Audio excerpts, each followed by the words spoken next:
This is a quick video of the entire mixing process I use when making a vocal cover for my second channel, Joe's UTAU. If you do covers yourself, regardless of if you use vsynths and want to know how I mix everything and how my setup has changed since making my full tutorials, this video is for you. Am I an experienced audio engineer? No. Am I an experienced music producer? No. Do I know the bare minimum required to mix a cover that sounds satisfying for me as a creator so I won't feel like ass later? Absolutely. First things first, I now do all of my mixing in FL Studio. FL's honestly a good option to go for because at this point, it's one of the main go-to audio workstations for anyone trying their hand at music, and depending on which of the 4 editions you get, it comes with a bunch of tools that let you mix audio straight out of the box without needing to download any extra plugins. I used to use Studio 1.4, but after trying both, FL Studio is definitely the winner of the two in terms of being intuitive and having slightly better value for money. I mean, FL gives you everything with lifetime free updates for £369, meanwhile Studio One charged me £73 just to have the privilege of installing VST plugins onto the damn thing. I bought the all plugins version, but for your convenience, whenever I mention one of the effects I use, I'll also list which editions that plugin is available on, but the vast majority of them are on all versions anyway, and you can probably find some free alternatives if you don't have them, so it's not the end of the world. So we have our project laid out before us. We've got an instrumental, and we've got our vocal tracks from whatever vsynth we've been using. UTAU, SynthV, VOCALOID, Chevio, M-Voice, it doesn't matter. Everything's all notated, tuned, synced, and ready to go, which means we need to finish things off with mixing. The general idea behind mixing is we're blending the vocals and the instrumental in such a way that it sounds like a full song, rather than multiple files slapped on top of each other. We want to change the texture of the voice, so it sounds like our vocalist is in the same environment as the instruments, while still keeping some of the human-like richness of the voice. Of course, my process could, in theory, work with recorded human vocals, but the reason I'm touching on vsynth specifically is because not only are you mixing the vocals, but you're also cleaning them up a bit to try and tidy up that harsh SynthV voice that comes from their respective software, especially if you're working with a messier vsynth like UTAU that's a bit rougher and more staticky. There's a lot more to making the vocals sound the way you want than just tuning. Tuning is important, but it's not the be-all end-all everyone thinks it is,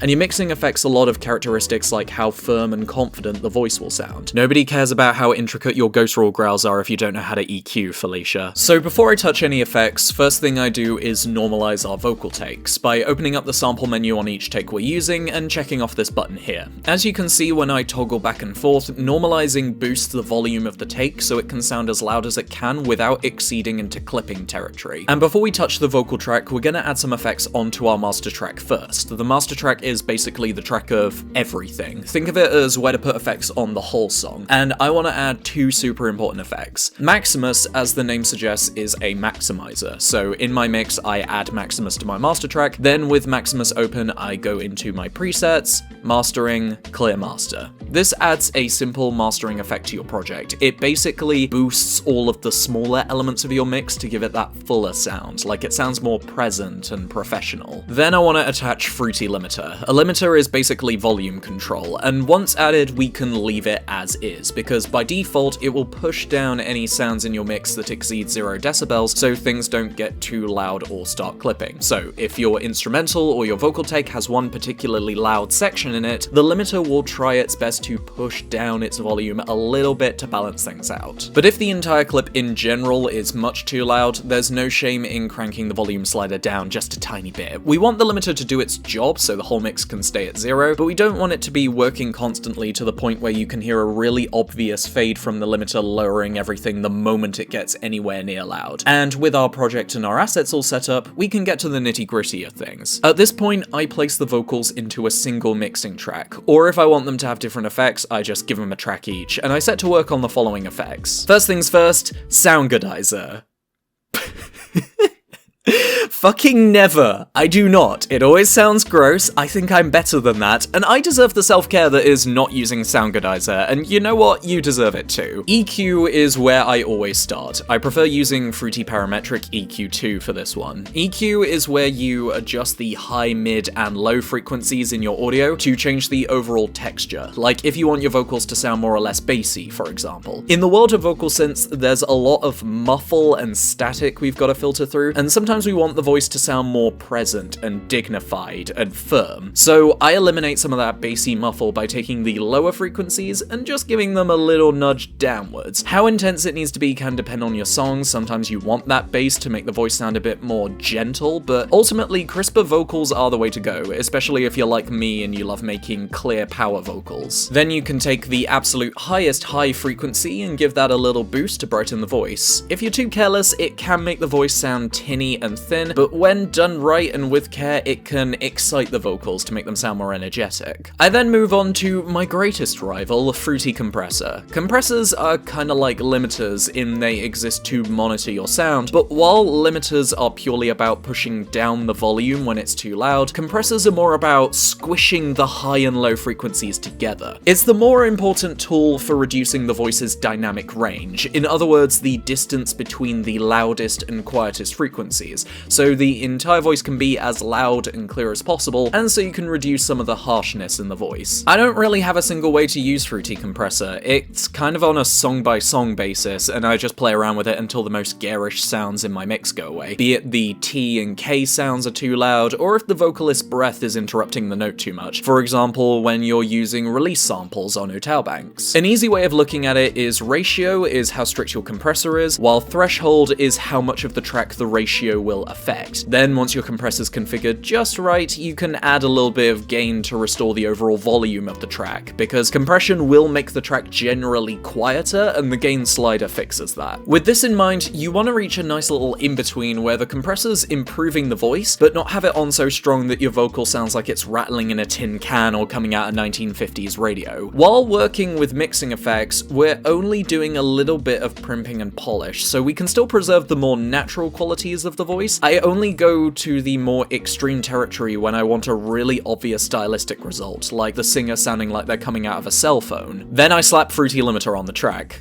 Again. Well, technically not again, because this is on the vocal track this time, not the master track. Why? Well, the limiter on the master track is only there to make sure the entire song doesn't go beyond a certain volume level. Here in the vocal track, however, I like to nudge the ceiling down a bit to reel in the louder elements of the vocals, and then add a very small noise gate at the bottom using the threshold dial on the far right. What the noise gate will do is reduce the vocal volume even further when the track goes below a mark, which is perfect for turning down subtler sounds like background noise when nobody is singing, breaths, static, you name it. Working on a vsynth cover and the voice bank has really obnoxious background noise whenever a note releases, the limiter's noise gate in combination with your compressor is your bestie right here. So to reiterate, the limiter is the wide brush that manages the volume of my singer, while the compressor is the fine set of tweezers that's cutting back on all the harsher sounds and closing the dynamic range. Speaking of reusing plugins, my vocal tracks also use Maximus because Maximus cured my diseases and watered my crops. Not only can Maximus do my mastering for me on my master track, but when you go to presets, then de-essing, that's right, Maximus is also a de-esser for that fricative management. Is there anything it can't do? And lastly, I finish off my effects with Fruity Reverb too. Reverb is just an echo. It's to add a slight echo effect to your vocals, which sounds situational at first, but as I've said for years and will continue to say, every song under the sun uses reverb. You may not hear it, but it's there, and it's because reverb isn't just to add a stylistic echo to your vocals, but it's also to simulate the traveling of your vocals across a room, bouncing off walls, bouncing off mirrors, traveling down a hallway, etc. In mixing, we're basically communicating that the voice is in the same room as the instruments we hear, and reverb allows the vocalist to be present, to sound like they're in a room rather than just being a disembodied voice placed on a timeline. Just like my compressor, I play around with my reverb on a song-to-song basis to get it just right, but I usually like to amp up the size a large amount with just a small tinge of wetness so it doesn't sound like my singer's in the Sistine Chapel. But yeah, I have indeed worked on covers where my vocalist needs to sound like they're in the Sistine Chapel, so yeah, I like to play around with this one. And that's a lot from the effects side of things. To recap, my master track uses Maximus for mastering and Limiter for 0 dB management, while my actual vocal track uses parametric EQ, compressor, Limiter for volume management and noise gating, Maximus for de-essing, and reverb. And when my plugins are all set up, I apply the finishing touches through some basic volume and panning management. On the FL mixer, there's a little dial here, and turning it to the left so it turns blue increases the amount of stereo widening on that track to give the voice more presence on the left and right stereo channels. You only have to give it a few nudges as it does make the vocals more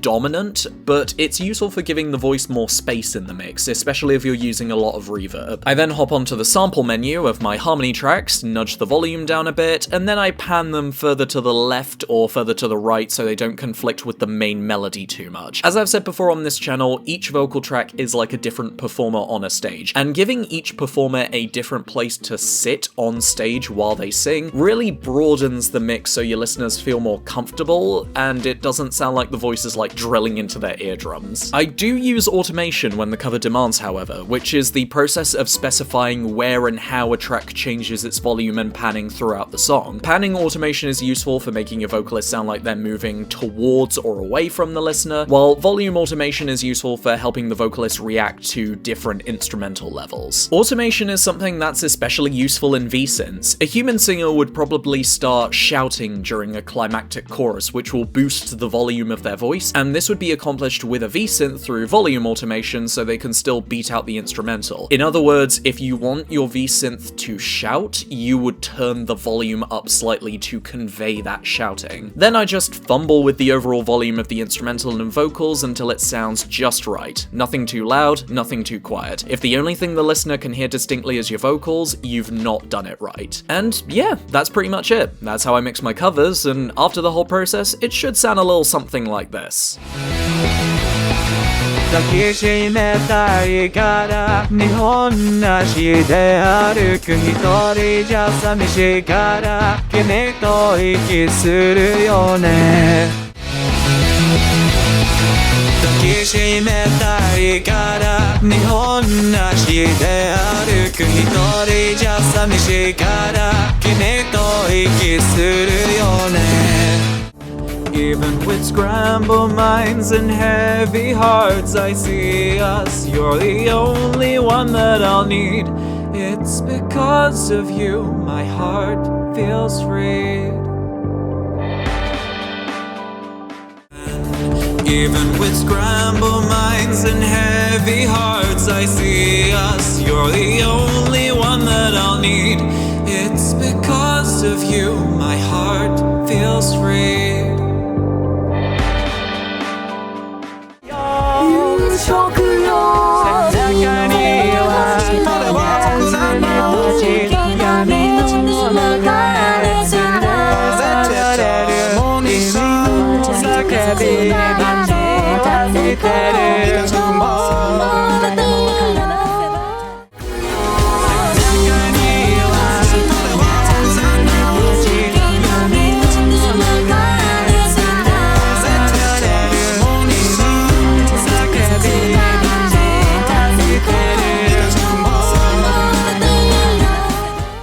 Doing covers is honestly a really fun and rewarding hobby because it feels like a nice little starting point to familiarize yourself into different aspects of audio production, be it recording or mixing. I've even learned a bit of music theory here and there, and that's come in handy over time, so I'd recommend cover artistry to just about anyone who has some free time and wants to have a try at learning some of the more technical aspects of music.